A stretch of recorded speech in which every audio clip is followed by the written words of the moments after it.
North Korea is located in Northeast Asia. It is a socialist system. It was established on a Soviet model. The economy is centrally controlled. That system worked well in the early 60s, but it ran into roadblocks, in part because of North Korea's isolation. China is a kind of lifeline for goods, energy, and food to North Korea.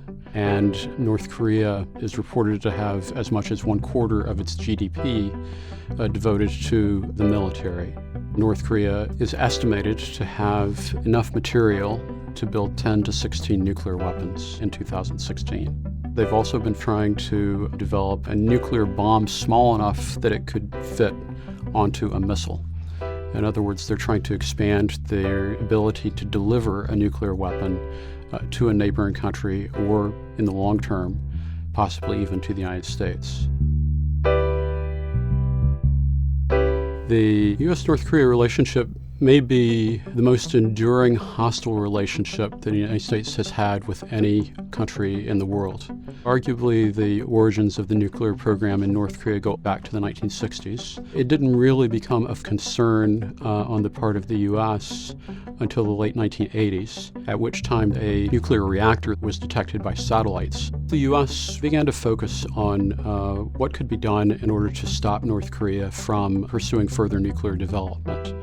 One method has been to negotiate with North Korea. Subsequently, the United States has used sanctions following North Korea's nuclear tests. Another important priority of U.S. policy toward North Korea has been deterrence. The main concern that the United States has related to North Korea is in maintaining the stability of South Korea and preventing a war on the Korean Peninsula that could evolve into a regional conflict. Since the end of the Korean War, the United States has maintained troops in South Korea, and the U.S. interest in the peninsula is directly related to its security commitment to South Korea. In addition, the U.S. has an alliance with Japan.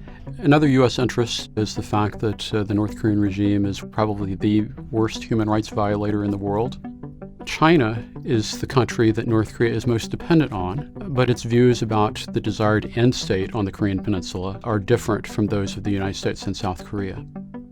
One policy option for the United States in confronting the challenge posed by North Korea's nuclear development might be to manage the problem. The U.S. could try to slow down the North Korean nuclear program through isolation, through sanctions. The U.S. could continue to pursue deterrence, and they can try to put pressure on North Korea to get the North Koreans to move in a different direction. A second policy option would be to go back to the negotiating table.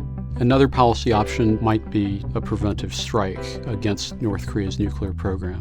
There's really no direct means that the United States and North Korea have to address their differences that does not ultimately involve North Korea's neighbors and American allies.